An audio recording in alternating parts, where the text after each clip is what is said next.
ভারতবর্ষের কোন কোনায় বসে নবীর প্রতি দুরূদ পাঠ করে, পাকিস্তানের কোন কোনায় বসে নবীর প্রতি দুরূদ পাঠ করে, তুর্কিস্তানের কোন কোনায় বসে নবীর প্রতি দুরূদ পাঠ করে, আফগানিস্তানের কোন কোনায় বসে নবীর প্রতি দুরূদ পাঠ করে, সেই দুরূদ ফারিস্তা বহন করে আমার রাসূলের দরবার পর্যন্ত পৌঁছিয়ে দেয়। জোরে বলুন। আজকের এই মাহফিল মেম্বারে রাসূলে শুধু রাসূলে পাক আল্লাহ এবং আল্লাহর রাসূলের কথা আলোচনা হবে। সেই নবীর কথা আলোচনার মাহফিলের জায়গা যতগুলি আলোচনা, সেই আলোচনায় আমার রাসূলে পাক যদি ইচ্ছা করেন উপস্থিত হতে পারেন। আর যদি আমার রাসূলে পাক এই জায়গাতে উপস্থিত নাই, তবুও আমাদের ঈমান ও আকীদা, আমাদের প্রতিটা কথা, আমাদের প্রতিটা মুহূর্ত আমার রাসূলে পাক দেখতেও পাচ্ছেন, শুনতেও পাচ্ছেন। জোরে বলুন সুবহানাল্লাহ। রাসূলের চাইতে বড় পৃথিবীতে কোন নেতা আছে? রাসূলের চাইতে বড় পৃথিবীতে কোন বৈজ্ঞানিক আছে? রাসূলের চাইতে বড় পৃথিবীতে কোন মানুষ আছে? রাসূলের চাইতে বড় পৃথিবীতে কোন মাস্টার আছে? বিরাদারের ইসলাম, সারা বিশ্বের মাস্টার, সারা বিশ্বের নেতাদের নেতা, সমস্ত নবীগণের নবী, পয়গম্বরের পয়গম্বর, পয়গম্বরে আজম যে আমাদেরকে দৃষ্টিপাত করেন, সেই মাহফিলে কৌতূহল করা, হাসি মজাক করা একেবারেই নাজায়েজ হয়েছে। জোরে বলুন। কিন্তু বলতে বাধ্য, আজকে জলসার কথাই মানুষের আসর কি হবে, মানুষের উপরে প্রভাব কি হবে। মানুষ এখন প্রেজেন্ট যুগে চাইছে সেই রকম বক্তা যে সুরে স্বরে ভরে দিবে। সে রাসূলে পাকের কথা বলছে, কোরআন হাদিসের কথা বলছে, না দুনিয়ার কথা বলছে? সে এখানকার ওখানার চুটকুলা বলছে, না শরীয়তের কথা বলছে? এটা কোনো দেখার নাই। সে কি বলে এটা প্রয়োজন নাই, শোনার প্রয়োজন নাই, দেখার প্রয়োজন নাই। শুধু শুনতে মজা লাগছে কিনা এটার দিকেই লক্ষ্য আছে, তাই না বাপ? তো শুধু মজা নেবেন তো হেদায়েত কোথায় পাবেন? হেদায়েতের কাজে মজা নয়, শুনতে হবে, শিখতে হবে, জানতে হবে। বিরাদারের ইসলাম, ফাসআলু আহলায যিকরি ইন কুনতুম লা তা'লামুন। কোরআন বলে তুমি যেটা জানো না সেটা জ্ঞানবানদেরকে জিজ্ঞাসা করে নাও। হাদিসে পাক বলতেছে উতলুবুল ইলমা মিনাল মাহাদি ইলাল লাহাদ, তুমি শিক্ষা অর্জন করো মায়ের কোল থেকে নিয়ে কবর পর্যন্ত। এখন আমাদের সমাজে এমনও লোক আছে যার বয়স 60 বছর হয়ে গেছে, তাকে ধরে যদি জিজ্ঞাসা করা হয় বাপ একটু উযু করে দেখাও তো, পারবে গো? সঠিক ভাবে পারবে না। এমনও লোক আছে, সবাইয়ের কথা বলছি না, এমন লোক আছে এই সমাজে বসবাস করে যার বয়স 60 বছর হয়ে গেছে, তাকে যদি জিজ্ঞাসা করা হয় বাপ একটু উযুটা করে দেখাও, তার ক্ষমতা নাই উযু করে দেখানোর। তাকে যদি জিজ্ঞাসা করা হয় বাবা বলো তো গোসলের ফরজ কয়টা, বলতে পারবে না। এমন লোক আছে। তো সারাটা জীবন মজা নেওয়ার জন্যই কি আমাদেরকে আল্লাহ পাঠিয়েছে? আল্লাহ খাওয়া দাওয়া করলাম, ঘুমালাম, ঘুরলাম, ফিরলাম, মাস্তি করলাম আর দুনিয়া থেকে বিদায় নিয়ে নিলাম। এর জন্য কি আল্লাহ আমাদেরকে পয়দা করেছে? এই বিরাদারের ইসলাম, মাইক ম্যান আছেন গো, অপারেটর কোথায়? বিরাদারের ইসলাম, মুআজ্জাজ মুহতারাম সামাইন ইকরাম, বয়োজ্যেষ্ঠ বাবাজিরা আমার, পর্দানাসী মা ভগ্নীগণ আমার, পৃথিবীতে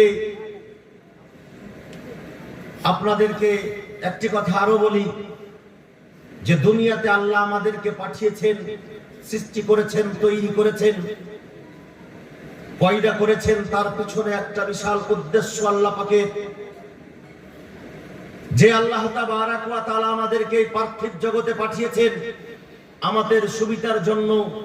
সারা পৃথিবীকে তৈরি করা হয়েছে, আকাশ মণ্ডলীকে আমাদের সুবিধার জন্য তৈরি করা হয়েছে, চন্দ্র সূর্যকে আমাদের সুবিধার জন্য তৈরি করা হয়েছে, গাছপালাকে আমাদের সুবিধার জন্য তৈরি করা হয়েছে, পশু পাখিকে আমাদের সুবিধার জন্য তৈরি করা হয়েছে, পাহাড় পর্বতকে আমাদের সুবিধার জন্য তৈরি করা হয়েছে, নদ নদী ঝর্ণা আমাদের সুবিধার জন্য তৈরি করেছেন আল্লাহ তাবারাক ওয়া তাআলা। এতগুলো জিনিস তৈরি করার পরে, আমাদের সুবিধার জন্য তৈরি করার পরে সব কিছুকে আমাদের তাবে করেছে।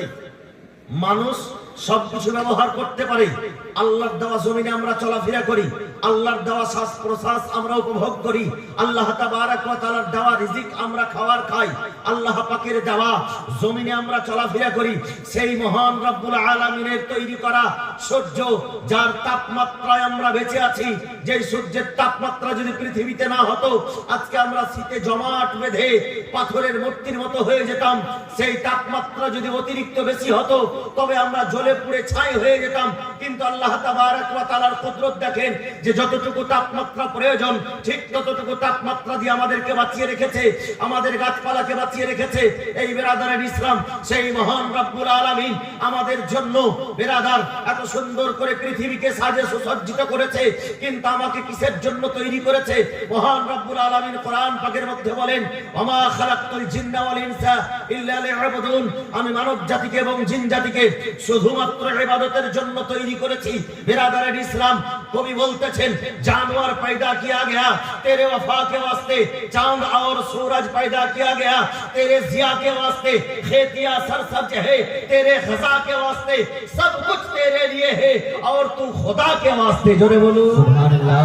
बेशक কিন্তু এখন পর্যন্ত যদি 60 বছর বয়স হয় আর যদি ওযু করতে না জানি, গোসল করতে না জানি, তো মুসলমান নামের কলঙ্ক কিনা বলা যাবে না? এটা কলঙ্ক অবশ্যই বলা যাবে। সেই লোকটা যার 5টা সন্তান হলো, যে বাবা হলো, দাদু হলো, অথচ তাকে যদি বলা যায় যে ভাই 4 রাকাত নামাজ পড়ে দেখাও, তো 4 রাকাত নামাজ ঢং করে পড়তে পারবে না।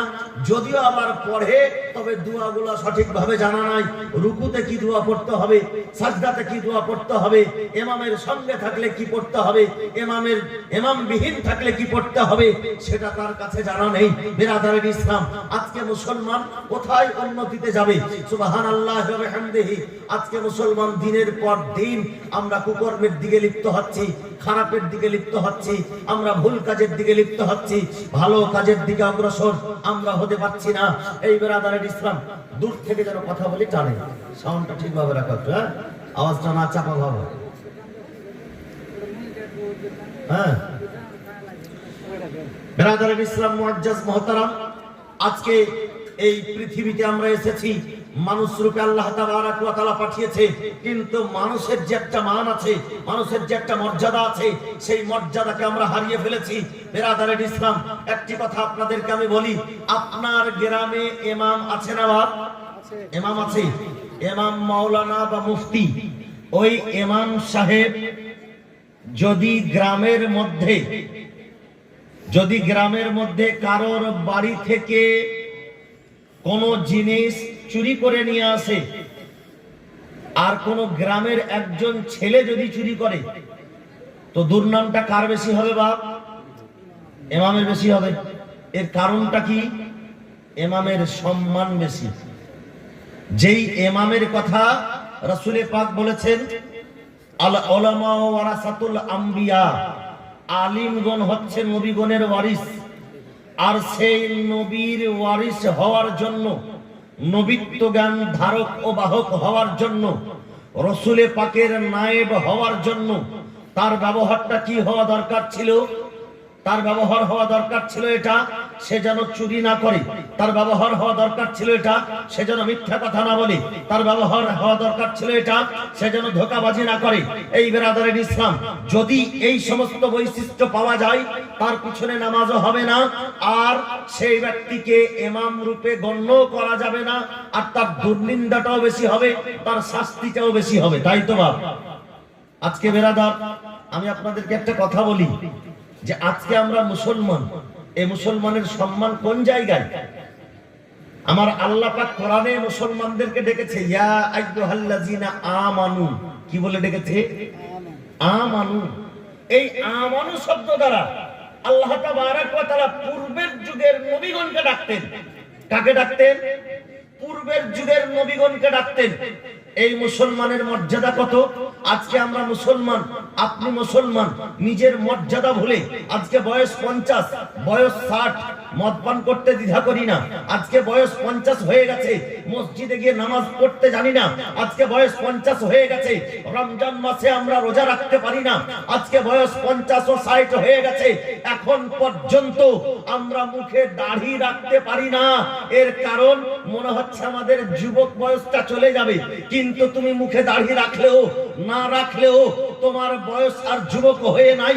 এই বেরাদারের ইসলাম, বয়স যেমন আপনার বৃদ্ধি পেয়েছে, ঠিক তেমন ভাবে শুধু বয়স হলেই যে দাড়ি রাখতে হবে তা নয়। দাড়ি রাখাটা সুন্নাতে মুআক্কাদা, কারিবুল ওয়াজিব, কাটা হারাম। আজকে আমরা বেরাদারের ইসলাম, আমাদের পোশাক, আমাদের ধরন, আমাদের শিষ্টাচার, আমাদের ব্যবহার, আমাদের কোনটাই মুসলমানের সঙ্গে মেল নাই। যদি আজকে একজন মুসলমান হয়ে মদ পান করে, কাফির যদি মদ পান করে কোনো দুঃখ আসবে না। একজন মুশরিক যদি মদ পান করে কোনো দুঃখ আসবে না। একজন নাস্তিক যদি মদ পান করে কোনো দুঃখ আসবে না।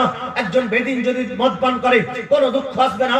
কিন্তু একজন মুসলমানের শান এটা নয় যে অপবিত্র জিনিসকে সে পবিত্র মুখ দিয়ে পান করবে। এই বেরাদারের ইসলাম, কিন্তু আমরা এমন পর্যায়ে চলে গেছি যে আমাদের যুবকরা একটু খুশি হয় না কেন মদ পান নিয়ে ব্যস্ত থাকে, হয় না বাপ? এই যে কদিন আগে 1 জানুয়ারি গেল, আমাদের এই যুবকরা যুবতীরা পিকনিকে যাবে, মনে হচ্ছে তার বাপের বিয়ে লেগেছে। আরে ইহুদি খ্রিস্টানদের তুমি খ্রিস্টাব্দ পালন করছো। আল্লাহ রাসূল সাল্লাল্লাহু আলাইহি সাল্লাম বলেন, মান তাশাব্বাহা বিকওমিহিম ফাহুয়া মিনহুম। কোন ব্যক্তি যদি কোন কওমের সঙ্গে, কোন সম্প্রদায়ের সঙ্গে সম্মিলিত থাকে, তার হাসরটা হবে তার সঙ্গে। আপনি ইহুদির সঙ্গে ইহুদির মতো কাজ করবেন, আপনার হাসরও হবে ইহুদির সঙ্গে। আপনি একজন মুসলমানের সন্তান, আপনি একজন মুসলমান ঘরে জন্ম নিয়েছেন। এই বেরাদারের ইসলাম, সেই মুসলমানের সন্তানের ব্যবহার কেমন হওয়া উচিত ছিল? এখন পর্যন্ত আমরা এটা জানি না অনেকেই যে আমাদের আরবি মাসের প্রথম দিনটা কিবার হচ্ছে বা কখন হচ্ছে, কোন মাসের প্রথম দিন হয়, অনেকেরই জানা নেই।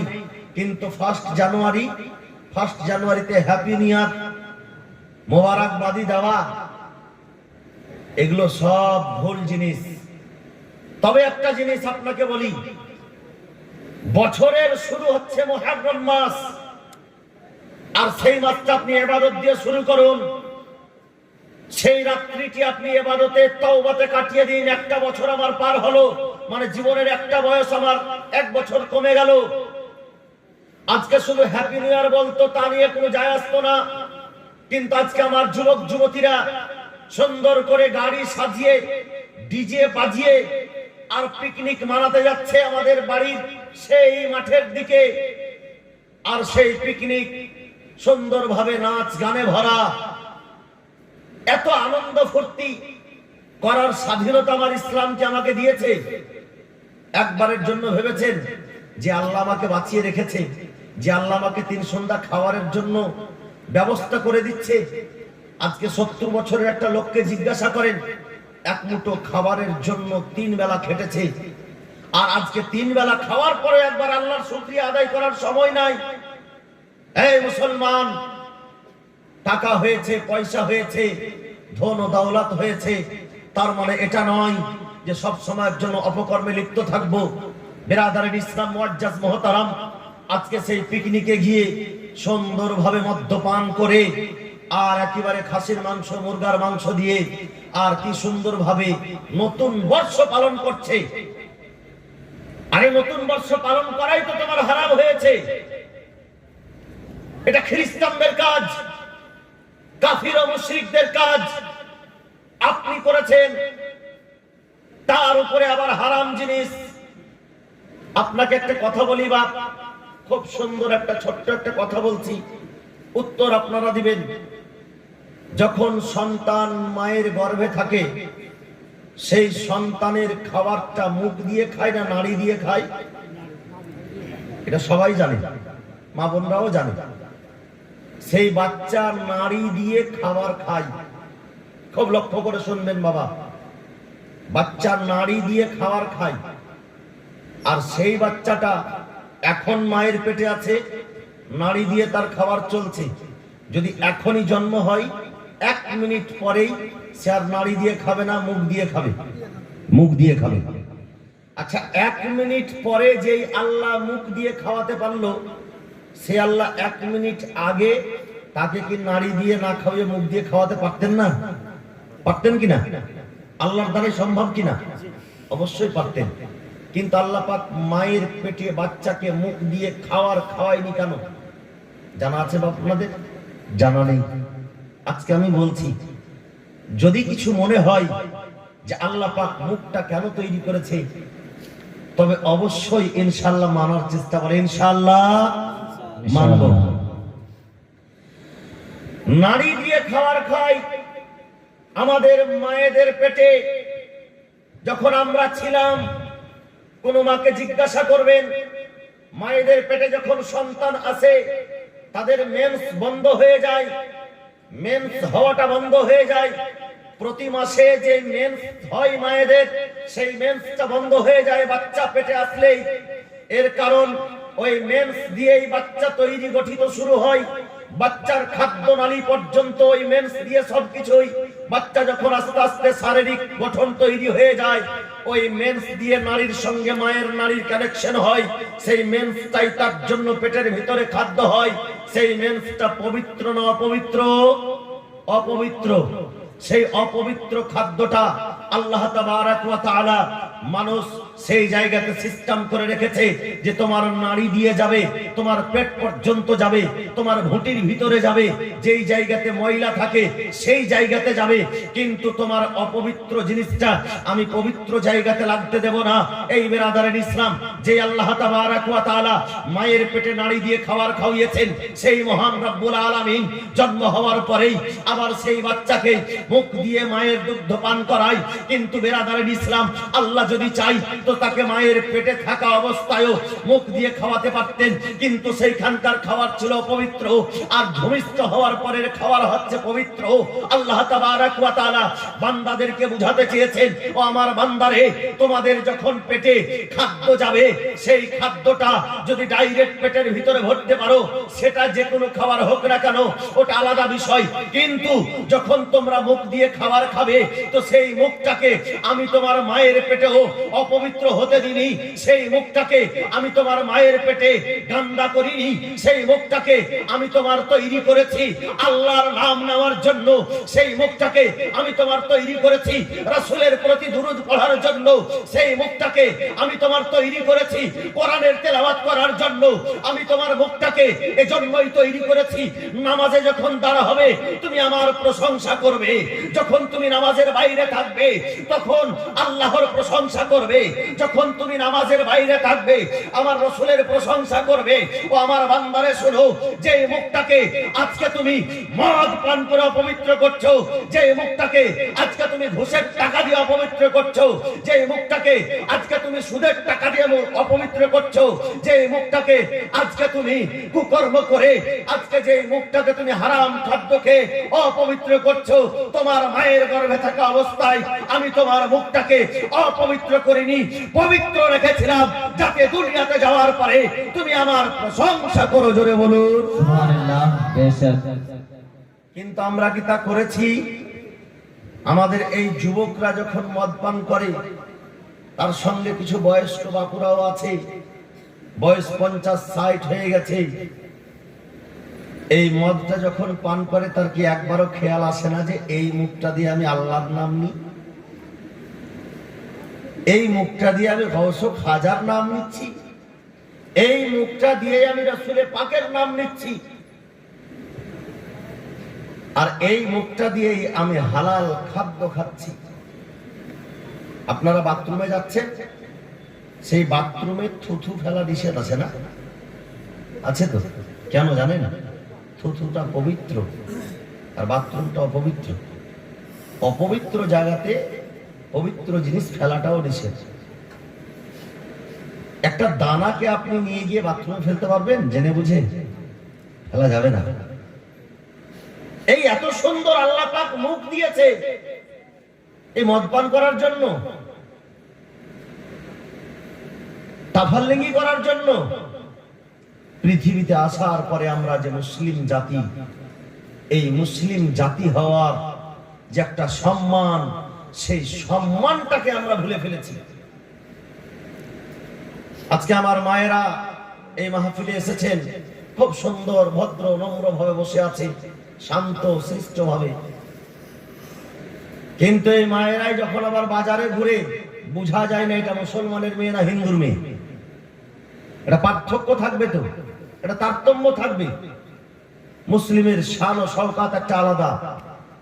মুসলমানের ইসলাম ধর্ম যে সৌন্দর্য মায়েরাকে দিয়েছে, সেই সৌন্দর্য সারা পৃথিবীর মধ্যে কোন ধর্মের মধ্যে নাই। জোরে বলুন, পৃথিবীতে কোন ধর্মের মধ্যে নাই। আমার ইসলাম যে সৌন্দর্য দিয়েছে মেয়েদের জন্য, আজকে যে মেয়েরাকে জীবিত কবর দিয়ে দেওয়া হতো অজ্ঞতার যুগে, মূর্খতার যুগে, প্রাক ইসলামিক যুগে,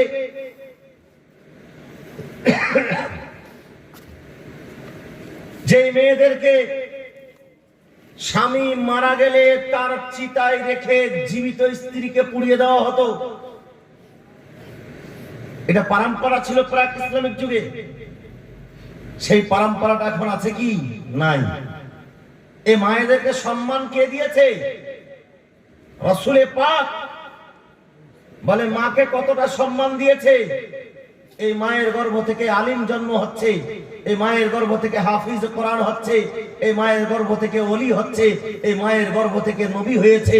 বিরাদরান ইসলাম, এমন পর্যন্ত মায়েদের সম্মান দেওয়া হয়েছে যে মায়ের পদতলে রাসূলে পাক জান্নাতকে রেখে দিয়েছে। জোরে বলুন সুবহানাল্লাহ। মায়ের পদতলে জান্নাতকে রেখে দেওয়া হয়েছে।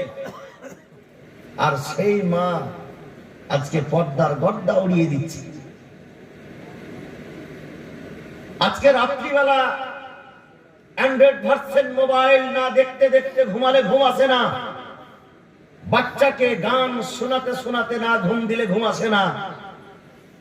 কারণ যে প্রভাবটা তো ফেলেছে পেটে থাকা অবস্থায়। একজন আল্লাহর ওলির এখানে উরুস পালন করছেন। আপনারা শুনেছেন যে গাউসে পাক মায়ের পেট থেকে 18 পারা হাফিজ হয়েছিলেন, শুনেছেন তো? এখনকার বৈজ্ঞানিক রিসার্চ করে দেখছে, এখনকার সায়েন্টিস্ট বলে এটা সম্ভব। কারণ বাচ্চা যখন মায়ের পেটে থাকে, মা যেই কর্মকাণ্ড করে তার প্রভাব বাচ্চার উপরে পড়ে। এখন কম্পিউটারের মাধ্যমে, ইন্টারনেটের মাধ্যমে, সোশ্যাল মিডিয়ার যুগ, এখন অনেকেই এটা বুঝতে শিখেছে যে মায়ের পেটে বাচ্চা থাকলে তার প্রভাব পড়ে।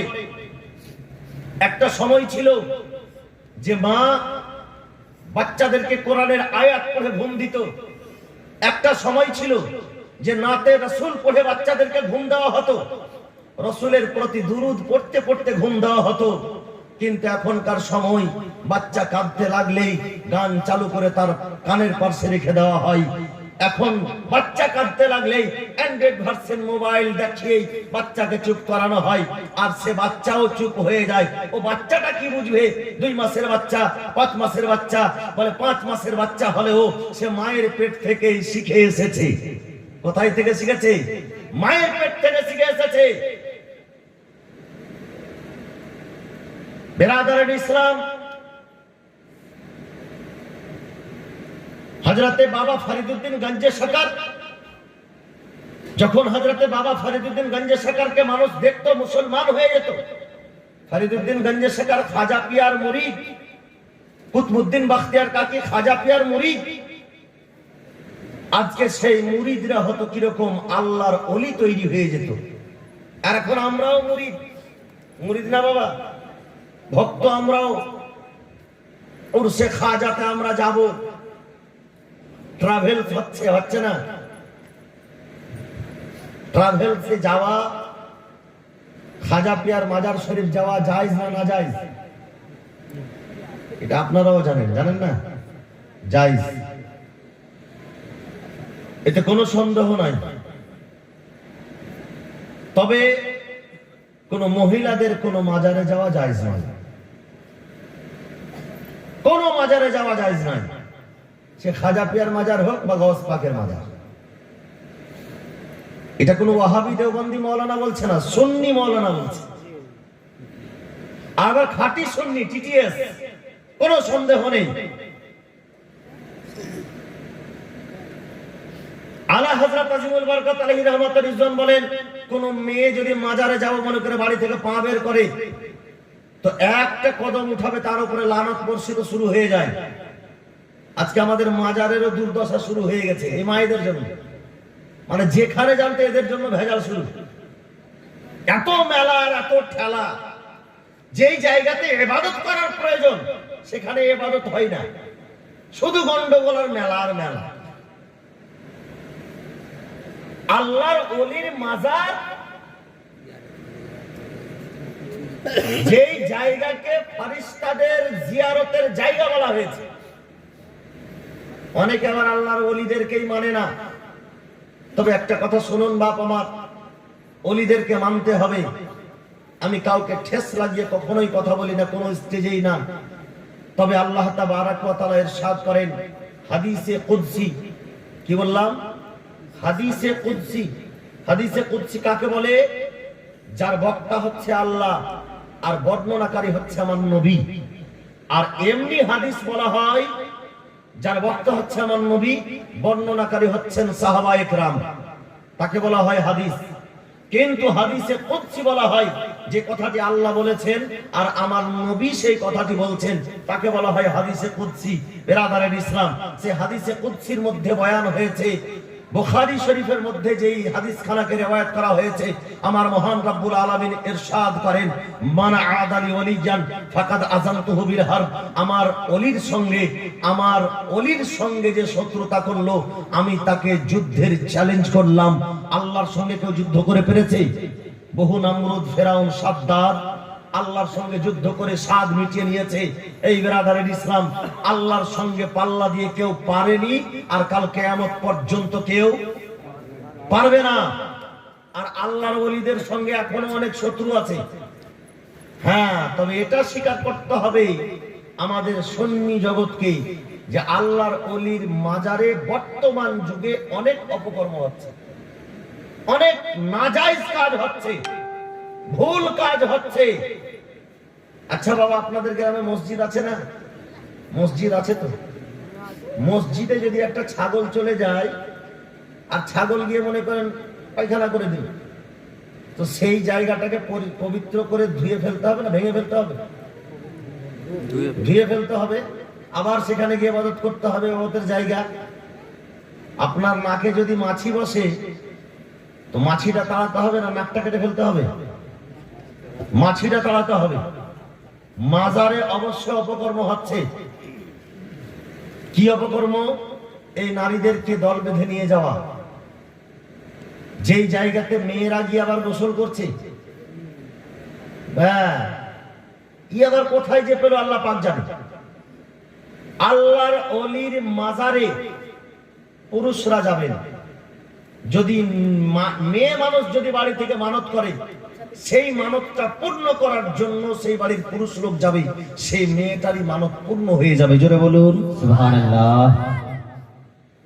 সেই মাজারে আবার যাচ্ছে তো যেমন তেমন করে না, মনে হচ্ছে কোনো ডিস্কোতে গেছে, কোনো পর্দা নাই। আবার অনেকে এটা নিয়ত করে যাচ্ছে যে ওখানে গিয়ে যদি জোড়া মিলে যায়। বাস্তব আমার প্র্যাকটিক্যাল যুগে দেখেছি, আখিয়ে পাক আয়নায়ে হিন্দের দরবারে একজন বন্ধু গেছে, বলে কিসের জন্য দরগা এসছো ভাই? বলছে দরগা এসছি, আমাদের একটা মানত ছিল, মানতটা পূর্ণ করতে এসছি, বাচ্চা কাচ্চা হয়েছে।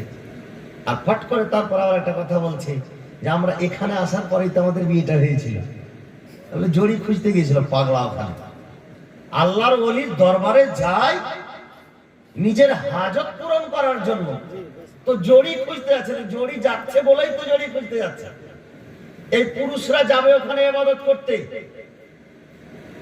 যদি মায়েরা না যায়, এরা আসল ইবাদতটা করে আসবে।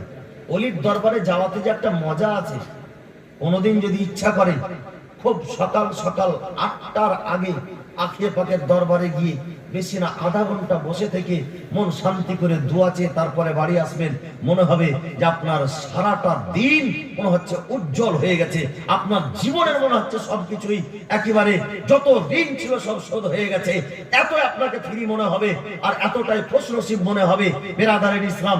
কিন্তু অন্য অন্য সময় যাওয়ার পরে সেই বরকত সেই রহমত কিন্তু পাওয়া যায় না।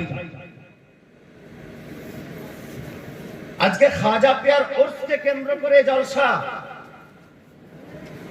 কোন মায়ের বেটা নাই যে পৃথিবীর বুকে বলে দেবে যে আল্লাহর ওলিদেরকে মানা নাজায়েজ আছে, কারণ কোরআনের আয়াতও আছে আর সহিহ হাদিসেও আছে। তাফসীরের কিতাবের মধ্যে রয়েছে তাফসীরে কাবীর আর তাফসীরে রুহুল বায়ান। কখানা তাফসীর বললাম? দুইখানা তাফসীর। তাফসীরে কাবীরের মধ্যে 390 পৃষ্ঠার মধ্যে লেখা আছে, আমার রাসূল পাক সাল্লাল্লাহু আলাইহি সাল্লাম ইরশাদ করেন, মাম্মাতা আলা আলি হুব্বে মুহাম্মাদিন ইউজাফু ইলাল জান্নাতি কামা তাজুফুল উরুসু বাইতি যাওজিহা ফুতিহা লাহু ফি কবরিহি বাবুন ইলাল জান্নাত জাআলাল্লাহু কবরাহু মাজারু মালায়েকাতির রাহমা। আল্লাহ রাসূল সাল্লাল্লাহু আলাইহি সাল্লাম ইরশাদ করেন, কোন ব্যক্তি যদি আলে নবীকে মুহাব্বত করে মারা যায়, আলে নবী কাকে বলে? আওলাদে আলী, আলে নবী খাজা মঈনুদ্দিন চিশতি আলাইহির রাহমাতুর রিজওয়ান, তিনি হচ্ছেন আমার রাসূল পাকের ঘরানার সৈয়দ ঘরানার। এখন অসংখ্য সৈয়দ পৃথিবীর বুকে বেঁচে আছে বিরাদারিন ইসলাম। গৌসে আজম আমার রাসূল পাকের 11তম সন্তান, আর গৌসে আজমের সম্পর্কে ভাগনা হলো হযরতে খাজা মঈনুদ্দিন চিশতি আলাইহির রাহমাতুর রিজওয়ান।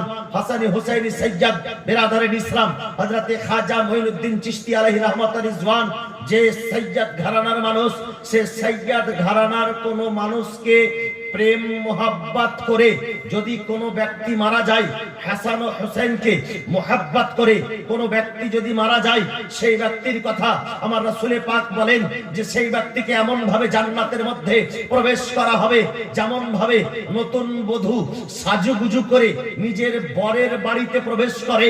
শুধু তাই নয়, বলে ফুতিহা লাহু বাবুন ইলাল কবরে ফুতিহা লাহু বাবুন ইলাল জান্নাত, তার কবরে একটি দুয়ার খুলে দেওয়া হবে জান্নাত পর্যন্ত।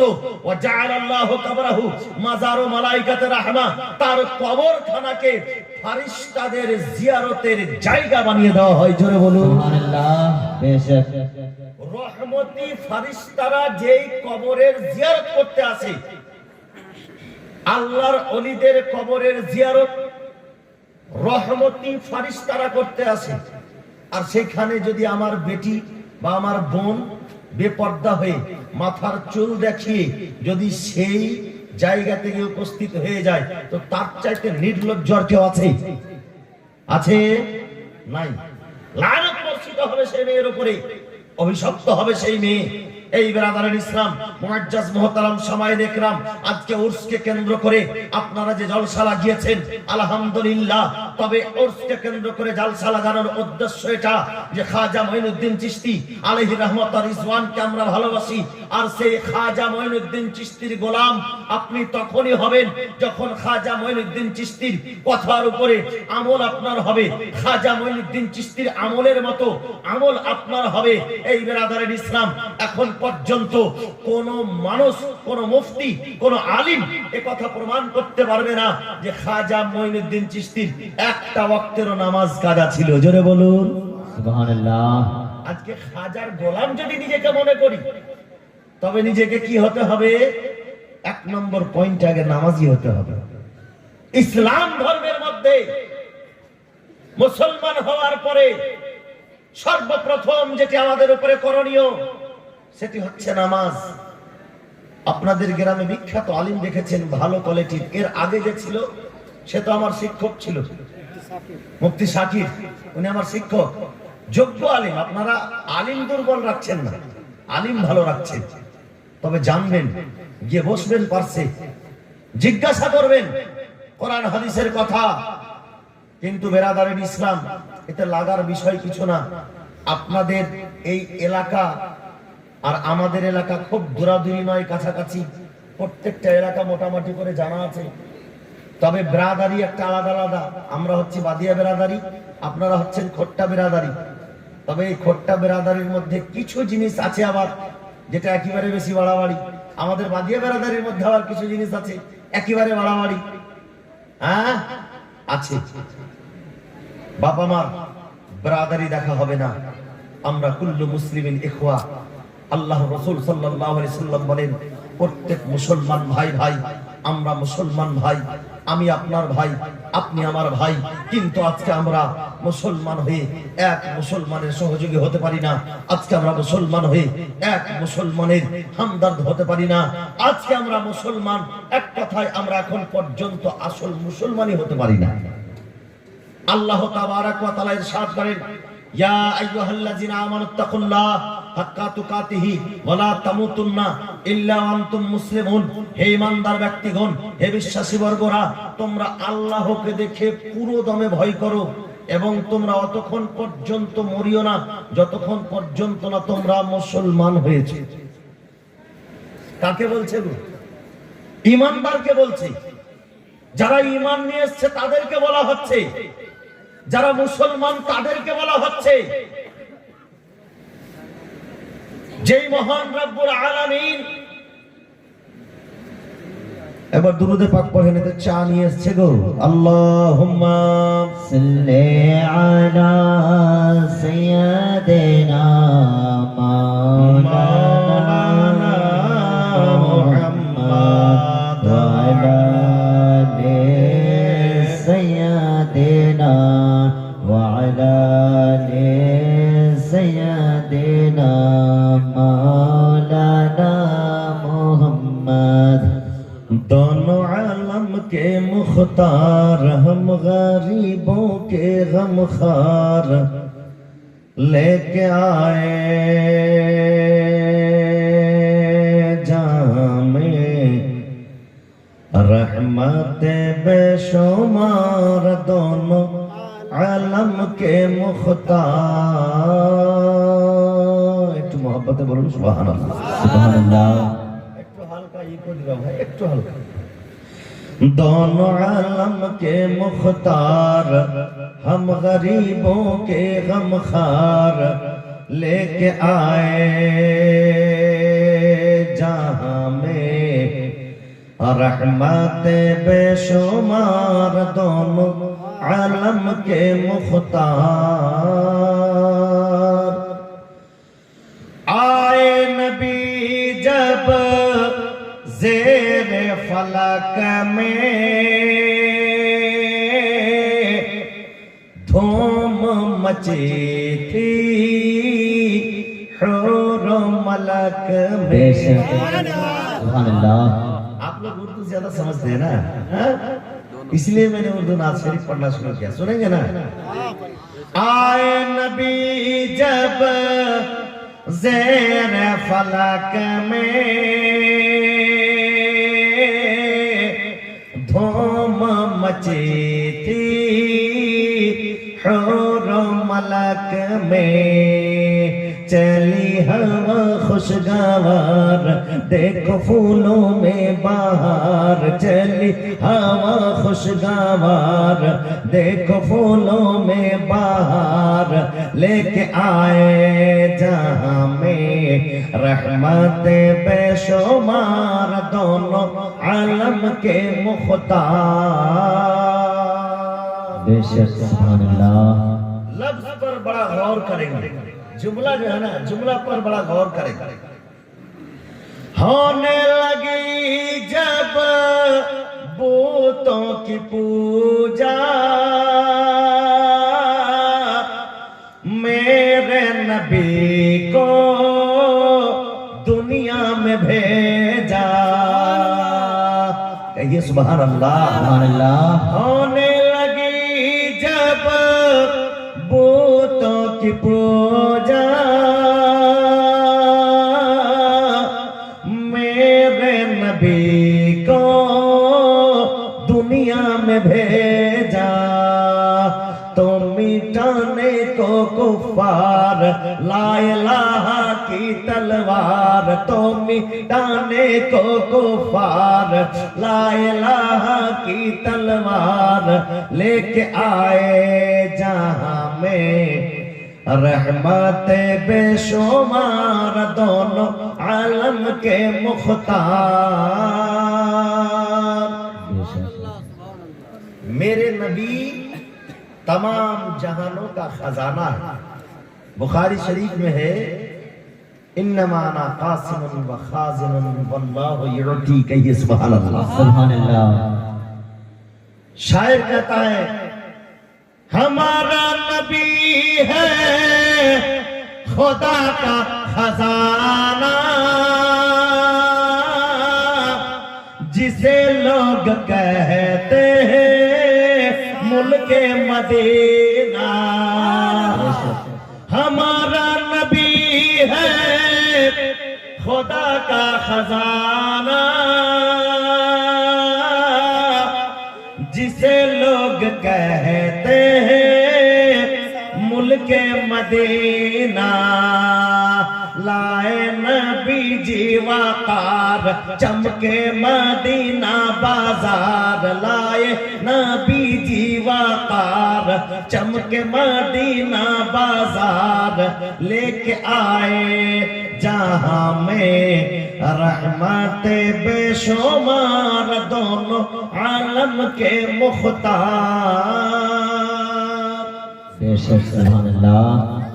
मेरे नबी दुनिया में आए तो हमारे लिए रोए, दुनिया से गए तो हमारे लिए रोए, और जो उठेंगे कयामत में तो हमारे लिए रोएंगे, है ना। और मेराज की रात जब मेरे नबी तशरीफ ले गए, ये रजबुल मुरज्जब का महीना है ना, 27वीं तारीख को मेराज है। मेराज की रात जब मेरे नबी ऊपर गए, अल्लाह की बारगाह में गए, तो वहां भी हम लोगों के लिए क्या किए, वादा करवा के आए कि मेरी उम्मत की बख्शिश हो जाए। कहिए सुभान अल्लाह। सुभान अल्लाह। मेरे नबी ने रो रो के बोला बख्श दो मेरी उम्मत को मौला। मेरे नबी ने रो रो के बोला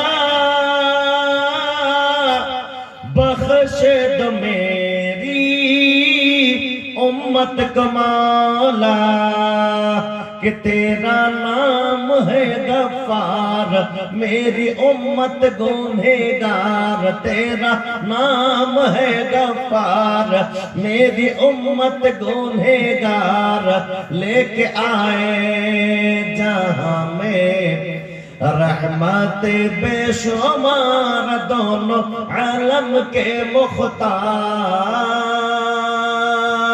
दोनों आलम के मुख्तार हम गरीबों के गमखार लेके आए जहां में रहमत बेशुमार दोनों आलम के मुख्तार।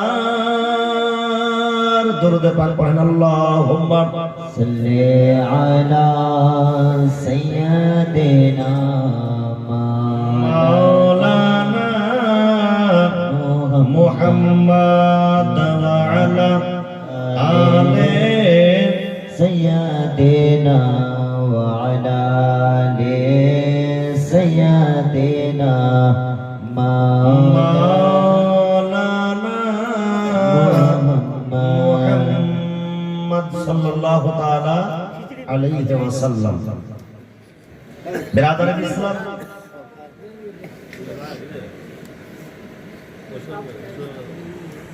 नाते रसूल पढ़ाटाও सुन्नत আর শোনাটাও সুন্নাত। তবে বিরাদার আমি বলছিলাম যে আমি আজ যে আয়াতে কারিমা আয়াতে শরীফা তেলাওয়াত করেছি, মহান রব্বুল আলামিন বলছেন হে আমার বান্দারা তোমরা আল্লাহকে দেখে পুরো দমে ভয় করো এবং ততক্ষণ পর্যন্ত মরিও না যতক্ষণ পর্যন্ত না তুমি মুসলমান হয়েছে। মানে মুসলমান হয়ে মরণ বরণ করো। আজকে যদি মুসলমানের সংজ্ঞা আমাদেরকে বুঝতে হয়, জানতে হয়, তবে সঠিকভাবে বোঝা যাবে যে আমরা মুসলমান সঠিকভাবে হয়েছি না হইনি। আর এক জায়গায় আল্লাহ পাক ইরশাদ করেন কোরআনের মধ্যে, ইয়া আইয়ুহাল্লাযিনা আমানু উদখুলু ফিস সিলমি কাফা, হে ঈমানদারগণ, হে বিশ্বাসী বর্গরা, তোমরা ইসলাম ধর্মের মধ্যে পরিপূর্ণভাবে দাখিল হয়ে যাও। তো কাকে বলছে এটা? মুসলমান কি? হে মুসলমানেরা, হে ঈমানদার ব্যক্তিগণ, তোমরা ইসলাম ধর্মের মধ্যে পরিপূর্ণভাবে দাখিল হয়ে যাও। কোন হিন্দুকে বলে না, কোন নাস্তিককে নয়, কোন কাফিরকে নয়, কোন মুশরিককে নয়, কোন বেদিনকে নয়। যারা কলমা পড়েছে, যারা আল্লাহর একাত্মবাদ প্রকাশ করেছে, যারা রাসূলের রিসালাতের সাক্ষী দিয়েছে, যারা আমার নবীর কথাকে মেনে নিয়েছে, তাদেরকে বলা হচ্ছে, হে ঈমানদারগণ, হে বিশ্বাসী বর্গরা, তোমরা ইসলাম ধর্মের মধ্যে পরিপূর্ণভাবে দাখিল হয়ে যাও। ইসলামের মধ্যে পরিপূর্ণভাবে দাখিল হওয়া, বিরাদারের ইসলাম, আজকে একজন মুসলমানকেই বলা হচ্ছে। তার মানে এটা যে আমার এখন পর্যন্ত ওয়াজাকাতা ঠিক হয়নি, আমি এখন পর্যন্ত যদিও কলমা পড়ে মুসলমান হয়েছি, কিন্তু ইসলামের আহকাম ও আরকানকে আমি পালন করিনি। বিরাদারের ইসলাম, ইসলামের ভিত হচ্ছে 5খানা। এটা জানতে হবে, এটা বুঝতে হবে। প্রতিটি ভিতকে আমাদেরকে মজবুত করতে হবে। আল্লাহর রাসূল সাল্লাল্লাহু আলাইহি ওয়াসাল্লাম ইরশাদ করেন, মিশকাত শরীফের হাদিস বলে, বুনিয়াল ইসলামু আলা খামসিন, इस्लाम की बुनियाद 5 है। बुनियाल इस्लामो আলা খামসিন, ইসলামের বুনিয়াদ হচ্ছে, ভিত হচ্ছে 5খানা। বিরাদারের ইসলাম, ওই ভিত 5খানা। এখন পর্যন্ত আমরা শুধু কলমাটা পড়ে ঈমানটা নিয়ে এসেছি। 1 নম্বর ভিত হচ্ছে আনতাশহাদু বিল্লাহি ওয়া রাসূলিহি, আল্লাহ এবং আল্লাহর রাসূলের প্রতি সাক্ষী দেওয়া। 2 নম্বরে হচ্ছে নামাজ, 3 নম্বরে রোজা, 4 নম্বরে হজ, 5 নম্বরে যাকাত। এই 5খানা, একটা হচ্ছে ঈমান আর বাকি 4খানা হচ্ছে আমল। ঈমানের পরে পরে আমল, এই 4টি আমল আপনাকে করতে হবে। আর 4খানা আমল আমাদের মধ্যে মানে খুবই দুর্বল। এমন মানুষ আছে সারা জীবন কেটে গেছে, বাপ মসজিদ যায়নি, মসজিদে নামাজ পড়েনি, ওই ঈদের মাঠে গিয়ে ঈদ পড়েছে আর শুক্রবারে জুমা পড়েছে কোন রকম। সে আবার মসজিদের বারান্দায়, ভিতরে যায়নি, মেম্বার কেমন হয় সেটাও দেখেনি। এমন লোক আছে আমাদের সমাজে। বিরাদারের ইসলাম, আমি মুসলমানকে লানতান করার জন্য আসিনি, আমি এসেছি এজন্যই যে আমার আজকের রাত্রের বক্তব্যে যদি একটা মানুষ শুধরে যায়, কাল কিয়ামতের ময়দানে গর্ব করে এই জলসাটাকে কামিয়াব দেখতে পাবেন। আপনি জোরে বলুন সুবহানাল্লাহ। সুবহানাল্লাহ। একটা মানুষ যদি শুধরে যায়, গজল আমরাও বলতে পারি, বাপ না বলা না, 2, 4, 10টা 20টা গজলই বলতে পারবো, কিন্তু গজল বলে সময় পার করলে তো হবে না, তা না। কিছু বলার জন্য এসেছি, তবে একটা কথা শুনে রাখুন বাবা মা, সবচাইতে মূল্যবান কথা যে আমরা মুসলমান আর আল্লাহ তাবারাক ওয়া তাআলা আমাদেরকে ইসলাম ধর্ম দিয়েছে, এর চাইতে গর্বের বিষয় আর কিছু হয় না। আল্লাহ যদি চাইতো আপনাকে নাস্তিকের ঘরে জন্ম দিত, আল্লাহ যদি চাইতো আপনাকে মুশরিকের ঘরে জন্ম দিত, আল্লাহ যদি চাইতো আপনাকে বেদিনের ঘরে জন্ম দিত, আল্লাহ যদি চাইতো আপনাকে কাফিরের ঘরে জন্ম দিত, কিন্তু বিরাদারের ইসলাম আপনাকে মুসলমানের ঘরে জন্ম দিয়েছে। এর চাইতে ভাগ্যের বিষয় আর কিছু হতে পারে না। আমরা মুসলমানের ঘরে জন্ম হয়েছি, আর মুসলমানের ঘরে মুসলমান হওয়ার পরেও আল্লাহ তাবারাক ওয়া তাআলা সতর্ক বার্তা দিচ্ছে, ও আমার বান্দারে, তুমি আল্লাহকে দেখে পুরো দমে ভয় করো। তুমি যতক্ষণ পর্যন্ত মরিও না, যতক্ষণ পর্যন্ত না তুমি মুসলমান হয়েছো। এর কারণ আল্লাহ পাক 2টি জিনিস তৈরি করেছে, একটি জান্নাত, একটি জাহান্নাম। জান্নাতটা মুমিনের জন্য, জান্নাতটা মুসলমানের জন্য, আর কাফিরের জন্য হচ্ছে জাহান্নাম। এই বিরাদারের ইসলাম, মুসলমানকে আল্লাহ তাবারাক ওয়া তাআলা কেমন ভালোবাসে, মুসলমানকে কেমন ভালোবাসে আল্লাহ। আল্লাহ হচ্ছে আমাদের খালিক ও মালিক, কিন্তু আল্লাহ কেমন ভালোবাসে। আজকে আপনি যে নিজেকে বিরাদারের ইসলাম পাপী করে রেখেছেন, যদি একবার আল্লাহর কাছে আপনি যান, একবার যদি আল্লাহ তাবারাক ওয়া তাআলাকে আপনি যদি ডাক দেন, সারাটা জীবন যেই মানুষ ডাক দেয়নি আল্লাহকে, সেই মানুষটাও যদি আল্লাহকে একবার ডাক দেয়, আল্লাহ তার ডাকেও সাড়া দেয়, বলে বান্দারে আমি হাজির আছি, বলো তোমার কি চাওয়ার আছে তুমি চাও। জোরে বলুন সুবহানাল্লাহ। সুবহানাল্লাহ। সে আল্লাহকে বলে আমরা ভুলে থাকছি। এই যুবক, আজকে যুবক ভাইদের দুর্দশা, তাদের তো ব্রেনে আল্লাহ বলে জিনিস কোনো আসেই না। আলিমদের মুখে যতক্ষণ শুনছি ততক্ষণই, আর জালসা শেষ, ওই বাপ আমার কি করছো রে বাপ, তুমি ওইদিকে চা একটু তাড়াতাড়ি শেষ করো বাপ, চায়ের মেলাটা তাড়াতাড়ি করে একটু শেষ করো, একটু দুরূদ পড়েন একবার। আর আল্লাহুম্মা সাল্লি আলা সাইয়্যিদিনা মাওলানা মুহাম্মদ ওয়া আলা আলি সাইয়্যিদিনা ওয়া আলা আলে সাইয়্যিদিনা মাওলানা মুহাম্মদ সাল্লাল্লাহু তাআলা আলাইহি ওয়াসাল্লাম। সারা মাখলে কুল, মাত্র দুটি ছন্দ ভাই, তাড়াতাড়ি করে চা শেষ করো, মানে যখন ওয়াজ করব তখন কোনো কথা যেন না হয়, কথাটি শুনতে হবে। একটু মহব্বতে বলুন সুবহানাল্লাহ।